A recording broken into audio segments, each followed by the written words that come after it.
साथियों, कहने का अर्थ केवल इतना ही है कि जो भी हमारे गुरुदेव ने, जो भी हमारे संतों ने जो बात हमें कही है, उसके मर्म तक हमें पहुंचना चाहिए, ना कि उसका जो बाहरी आवरण है उस पर हम ध्यान दें। अब एक महिला ने, जिसकी जन्म पत्रिका में मंगल दोष था, बेशर्मी की सभी हदें पार कर दी। कारण था मंगल दोष।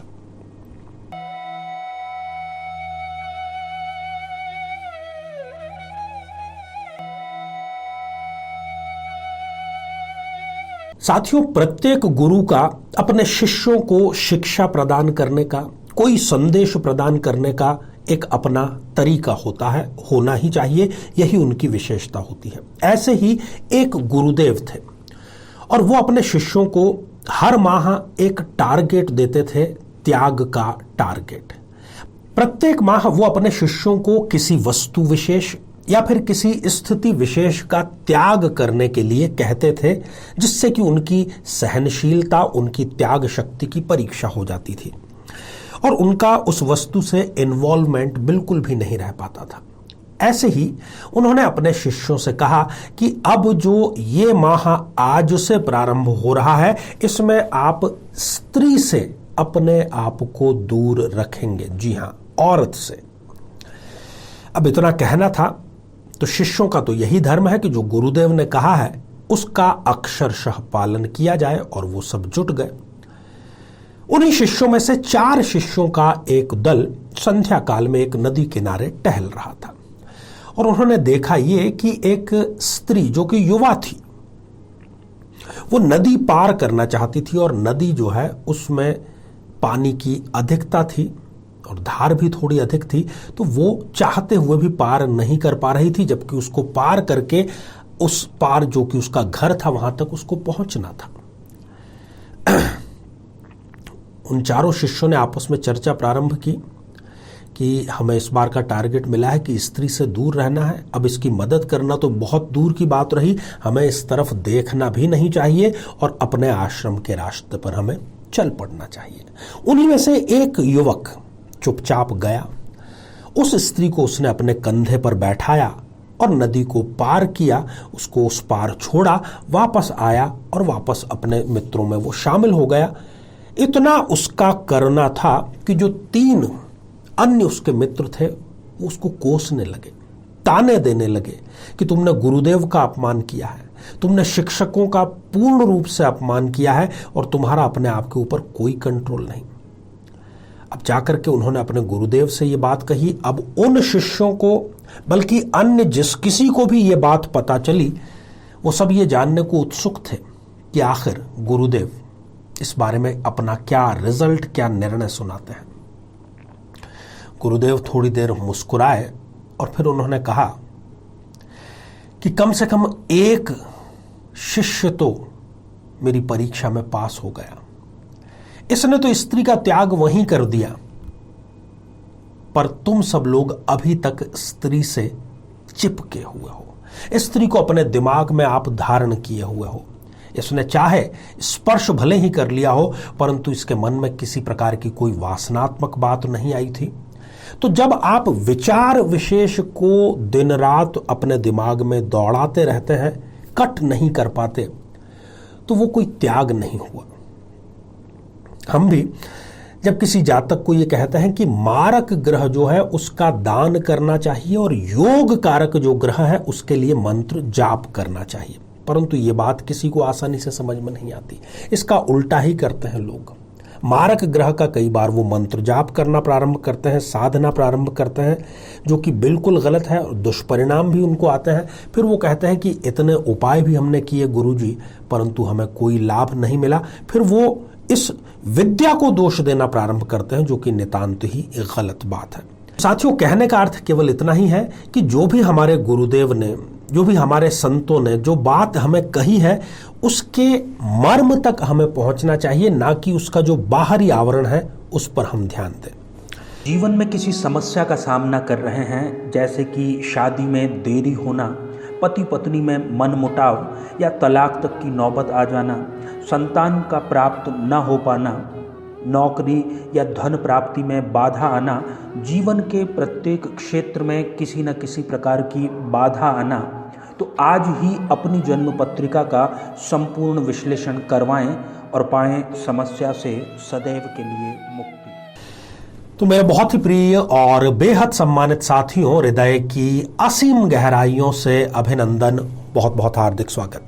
साथियों, चर्चा आज हम करेंगे 14 दिसंबर 2022 के राशिफल की। पंचांग पर भी दृष्टिपात करेंगे, कैसा रहने वाला है ये दिन, कौन सी सावधानियां आपको बरतनी चाहिए, और साथ ही अंत में जो हमारा कुंडली विश्लेषण का सेक्शन है उसमें चर्चा करेंगे कि कब एक महिला ने, जिसकी जन्म पत्रिका में मंगल दोष था, बेशर्मी की सभी हदें पार कर दी।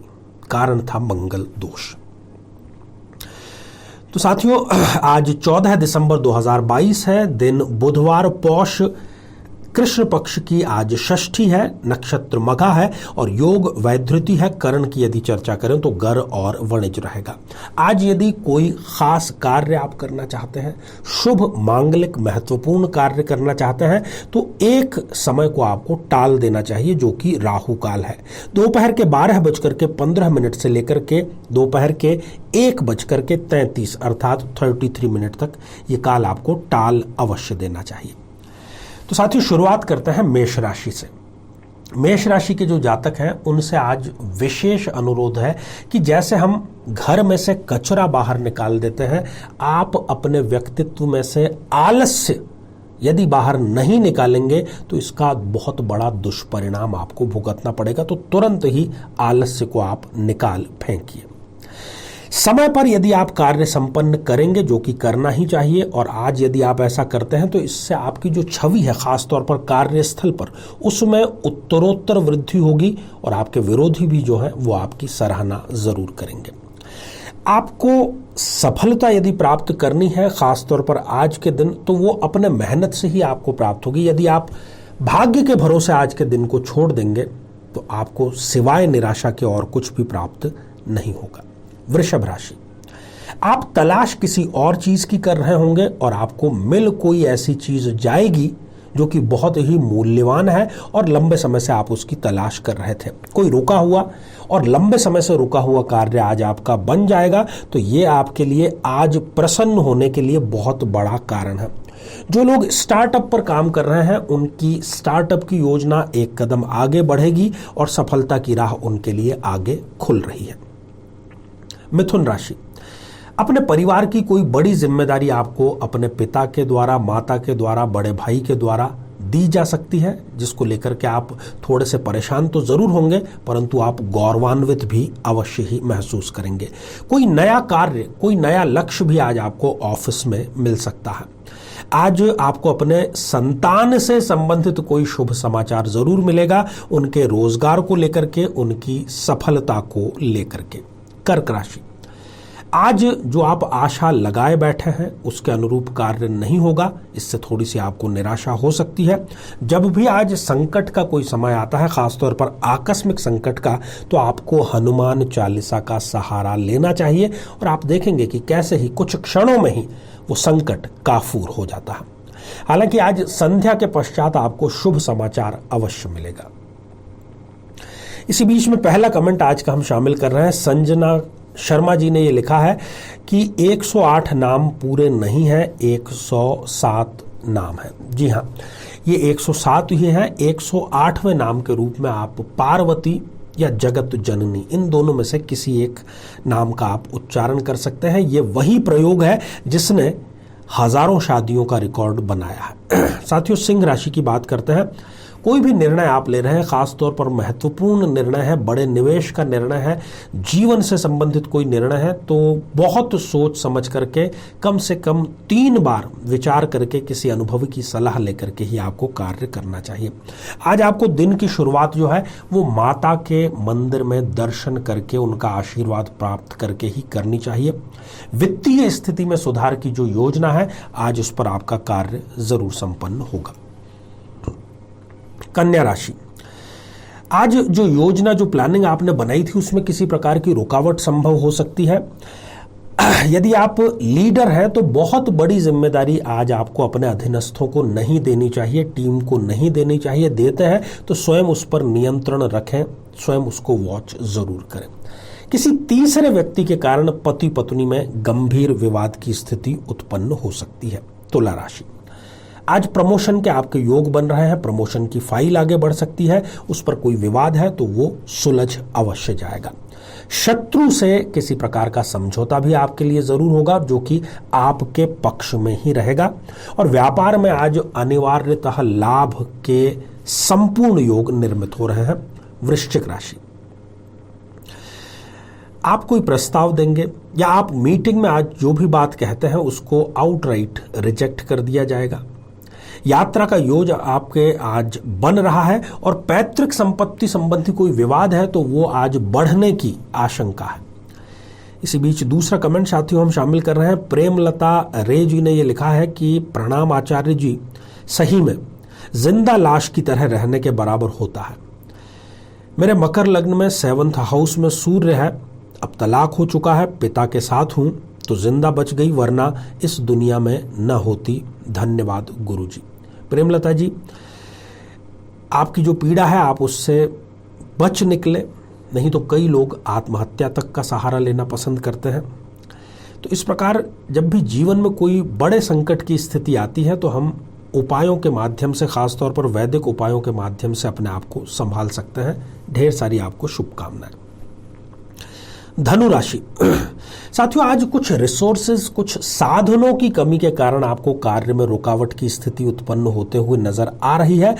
उत्साह से आपका कार्य जरूर बन जाएगा। यदि आप हाथ पे हाथ रख करके बैठे रहेंगे, चिंतित रहेंगे, तब फिर कार्य आपका नहीं बनेगा। जहां पर पैसा जितना खर्च होना है उससे अधिक पैसा आपके खर्च होने का योग आज निर्मित हो रहा है। मकर राशि, पार्टनरशिप में किसी प्रकार का कार्य आप करते हैं तो अतिरिक्त सावधानी रखें क्योंकि किसी प्रकार के धोखे की आज संपूर्ण योजना बनाई जा रही है आपके विरुद्ध। अपने कार्यों की आप जिस प्रकार से संपादन आज करेंगे तो आप चर्चा का विषय बने रहेंगे पूरे ऑफिस के अंदर। आज किसी प्रकार का निवेश यदि आप करना चाहते हैं तो उसके लिए बेहद ही अनुकूल समय है। कुंभ राशि, नए व्यापार की आज आपकी शुरुआत हो सकती है और परिवार की एकजुटता आपके विरुद्ध हो सकती है। किसी मुद्दे पर आप कुछ कहेंगे और पूरा परिवार उसमें आपकी मुखालफत करेगा। जीवन साथी के स्वास्थ्य को लेकर के आज चिंता का विषय बना हुआ है। मीन राशि, आज संतान से संबंधित चिंता भी आपको बनी रहेगी। किसी शुभ चिंतक से, किसी हितैषी से आपको लाभ अवश्य मिल जाएगा। अपनी जो महत्वाकांक्षा है उसका स्तर बढ़ाइए, जरूर आप उसको प्राप्त कर पाएंगे। साथियों अगला कमेंट फूलचंद पाटीदार जी ने लिखा है और आपने हमारे द्वारा पूछे गए प्रश्न का बिल्कुल सही उत्तर दिया है। गुरु ग्रह फूलचंद जी, आशीर्वाद हृदय की असीम गहराइयों से। तो आइए साथियों, इन दिनों हम चर्चा जो कर रहे हैं मंगल दोष पर, आज दृष्टिपात करते हैं सबसे पहले एक कन्या लग्न की जन्म पत्रिका पर। और कन्या लग्न में मंगल दोष इसलिए अधिक प्रभावी होता है क्योंकि कन्या लग्न में मंगल एक मारक ग्रह है। आप देख रहे हैं कि द्वितीय भाव में ही मंगल देव यहां पर विराजमान है। अब कई लोगों को यह गलतफहमी होती है कि द्वितीय भाव का मंगल दोष नहीं क्रिएट करता, जबकि करता है और दक्षिण भारत में इसकी बहुत प्रबलता के साथ में मान्यता है। यहां पर द्वितीय भाव में जो बैठा हुआ मंगल है, मारक तो है ही, तो इसने इस जातिका को सेपरेशन तो दिया, छोटी बड़ी ये दुर्घटनाएं भी देता रहता है। शादी के समय से ही, पहले दिन से ही इनकी अपने सास ससुर से बिल्कुल नहीं बनती थी। छोटी छोटी बातों पर झगड़ा जरूर होता था। सप्तमेश गुरु जो है वो आप देख रहे हैं कि अष्टम भाव में जाकर के विराजमान हो गए हैं। यहां पर इनकी जो शादी है वो एक बहुत ही प्रतिष्ठित इंजीनियर से हुई और अपने उस पति की आप स्थिति देखिए कि वो इतना मानसिक रूप से प्रताड़ित हो गया कि अपनी माँ और पत्नी इन दोनों के बीच में इतना उसको पिसना पड़ गया कि आखिरकार उसने आत्महत्या कर ली, केवल शादी के 5 वर्ष के बाद ही। और वो अपनी इंश्योरेंस की और दूसरी जो उसकी कमाई थी उसकी बड़ी धनराशि वो छोड़ गया। इस स्त्री ने इंश्योरेंस की धनराशि थी वो भी हड़प ली, इनकी संपत्ति भी हड़प ली और उसके स्थान पर नौकरी भी उसने प्राप्त कर ली। और इतना ही नहीं, उसके माँ बाप को अपने घर से बाहर निकाल दिया। साथ ही उसके बाद ये मल्टीपल रिलेशनशिप में रही, कई पुरुषों से इनके नाजायज संबंध रहे। आप देख रहे हैं कि लग्नेश जो बुध है वो इनका जाकर के अस्त हो गया है 11th हाउस में। तो ये झूठ बोलने में सिद्धहस्त है। सामने सामने ही कोई कार्य किया है और आपने चाहे रंगे हाथों पकड़ लिया हो, ये सफेद झूठ बोल जाएंगे। और ऐसे व्यक्ति का जो भाग्योदय है वो 34 वर्ष के बाद में होता है। तो इस प्रकार से पति का असमय मरना, उसकी संपत्ति मिल जाना, उसके स्थान पर नौकरी प्राप्त कर लेना, ये सारी चीज़ें इनकी 34 वर्ष के बाद ही हुई। तो इनकी स्वयं की नज़र में देखा जाए, हालांकि जो कि गलत है, तो इनका भाग्योदय हो गया। इस व्यक्ति से यही सबसे बड़ी गलती हुई कि इसने मंगली दोष को अनदेखा करते हुए इस कन्या से विवाह संपन्न किया, और वो मंगल जो है इन पर बहुत भारी पड़ा। इसीलिए हम बार बार आपको कहते हैं कि कुंडली मिलान करके विवाह करें। हालांकि 40% से भी अधिक कुंडलियां मंगली होती हैं, परंतु उसका कैंसिलेशन हो रहा है या नहीं हो रहा है, मंगल की डिग्रियां कितनी है, मंगल प्रबल है या नॉर्मल है, इन सब को देख करके तसल्ली करके तब ही हमें विवाह के लिए आगे कदम बढ़ाने चाहिए।